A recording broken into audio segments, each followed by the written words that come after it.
그런 다음에 황공이 관중의 건의를 받아들여가지고 자기 자신의 집무실을 개방을 합니다. 세계 역사상 리더가 최초로 자기 집무실을 개방한 사례입니다. 집무실을 개방한다는 건 무슨 얘기냐 그러면 낮에만 근무하는 것이 아니라 밤에도 사람을 보내가지고 자기 집무실에 사람을 배치해서 누구든지 자기를 찾아오면은 그 사람을 만나주고 그 사람이 인재라고 생각되면 기용을 하는 거예요. 그래서 나온 유명한 사자성어가 정료지광이라는 겁니다. 뜰 앞을 밝힌 불빛이란 뜻이에요. 요즘으로 얘기하면요.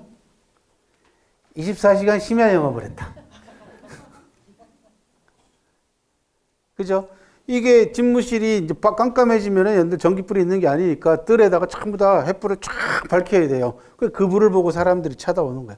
포트폴리오 자기소개서 들고 오면, 이력서 들고 오면 그걸 보고 그 사람한테 맞는 일을 주는 거예요. 보통 2650년 전 일은 보통 사람들이 아닙니다. 그냥 우리가 설렁설렁 생각하면 역사는 우습게 보면 안 됩니다. 절대로. 그죠? 자, 그런데 앞으로 인재들이 훨씬 더 많이 필요한데 좀 시간이 지나니까 발길이 뚝 끊어지는 거야. 24시간 심야 영업하는데도 손님이 없어. 이게. 그래가지고 항공이 끙끙거리고 있어요.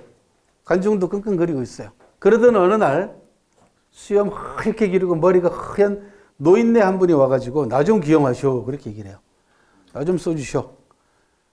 그랬더니 노인장은 뭘 잘하는데요? 그랬더니 나는 구구쌤을 잘하오. 그렇게 그래요. 구구삼법 노인이라 그래요. 구구쌤을 잘한다.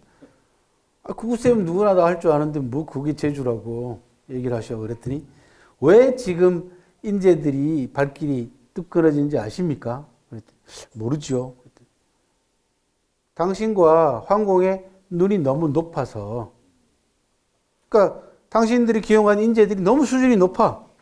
그러니까 그보다 조금 못한 재주를 가지고 있는 인재들이 겁이 나서 안 오는 거예요.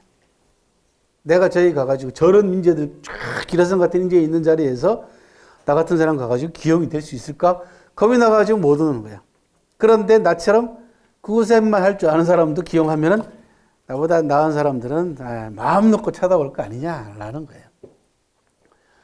이 고사는 여러분들 그냥 굉장히 이상적인 고사처럼 들릴지 모르지만 실제로 조직 내에서 그런 일들이 많이 일어납니다. 이 고사하고 관계되어 있는 유명한 고사가 죽은 말벽다기 이야기라는 건데요. 연나라 소왕이라는 젊은 왕이 즉위하고 난 다음에 인재들을 스카우트하려고 하는데 인재들 스카우트하기가 만만치가 않아요.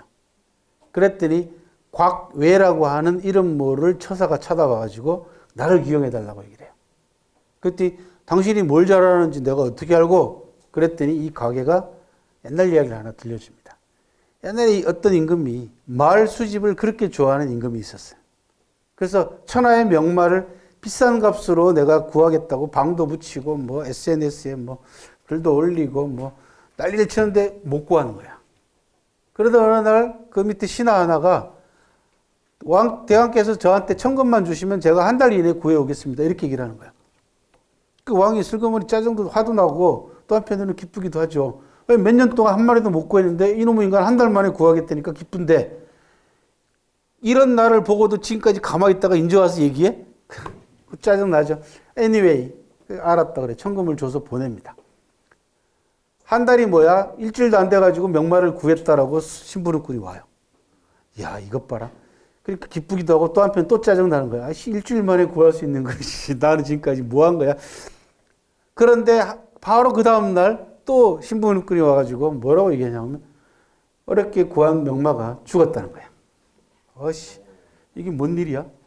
그리고는 그 다음날 천금을 가지고 갔던 신하가 큰 수레 하나에다가 큰 보자기를, 어마어마하게 큰 보자기를 싣고 돌아왔습니다.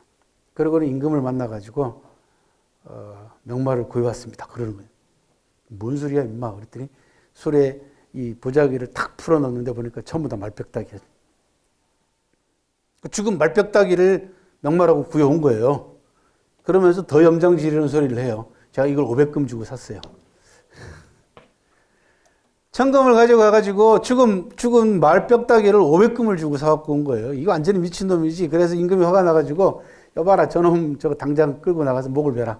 나를 기만했다 이거죠. 아니 명말을 뭐 구해오기는커녕 쓸모도 없는 말뼈다귀를 구해온 데다가 그것도 500금이나 주고 구해왔으니 화가 머리 끝까지 뻗친 거야. 그랬더니 이 신하가 한 이틀만 좀 기다렸다가 죽이세요. 그렇게 얘기를 해요. 그래서 뭐 이왕 죽일 놈 그래 이틀 기다려보지. 이틀 좀 지나니까 아침에 임금이 일어났는데요. 궁궐 밖에서 말 우는 소리가 막 들리는 거예요. 우렁차게 말 우는 소리가. 그래서 성 위에 올라가서 봤더니 문 밖으로 세상에 듣도 보도 못한 명마들이 수두룩하게 몰려와 있는 거야. 그래가지고 명마를 한꺼번에 여러 마리를 구했다라는 죽은 말뼈다귀를 얘기합니다. 말뼈다귀 이야기를 해요. 과계가. 그러면서 저부터 하시죠. 그렇게 얘기를 해요. 그래서 연나라 소왕이 그 말을 알아듣고 과계를 황금으로 지은 집에다 모셨다. 라고 얘기를 합니다. 옛날 기록엔 이렇게밖에 안 돼 있어. 그죠? 이렇게 끝이야. 이 이야기가 의미하는 바가 뭐게요? 죽은 말뼈다귀 이야기 고사가 뭘 의미하냐는. 고전이 재미있고 아까 말씀드린 대로 지금까지 재미있게 들으셨잖아. 눈 동글동글 뜨고 그죠? 쉽게 들으셨어. 근데 뭔 얘기 하냐고요? 물어보면 몰라. 그죠? 그래서 아까 쉽게 들어가서 얕게 들어가서 깊이 있게 나온다. 그죠? 얕게 들어갔잖아요. 죽은 맛벽당이 깊게 나옵니다. 이 이야기 주제는 뛰어난 인재를 얻는 방법에 관한 이야기예요. 자, 임금이 천하의 유명한 명마를 좋은 값을 주고 비싼 값을 주고 구하기를 늘 갈망해 왔습니다. 즉 인재를 갈망을 해왔어. 근데 인재들이 안 와. 왜 안 오느냐? 저 사람이 진짜로 나를 제대로 된 벼슬과 제대로 된 연봉을 줄 것인지 확신이 없는 거예요. 그럴 때는 어떻게 해요? 그보다 못한 인재를 먼저 데려와서 우대하는 거예요. 즉 죽은 말뼈다귀는 천하의 명마보다 한 단계 아래의 인재인 거야. 뛰어난 인재보다. 왜? 죽은 말뼈다귀도 500금을 주고 사왔는데 산말을 오죽하겠어요. 그죠? 그래서 진짜 인재를 구하고 싶은데 그 인재가 잘 오지 않을 때는, 내한테로 안 올 때는 그보다 못한 인재를 먼저 모시고 와서 잘 대접을 하란 말이야.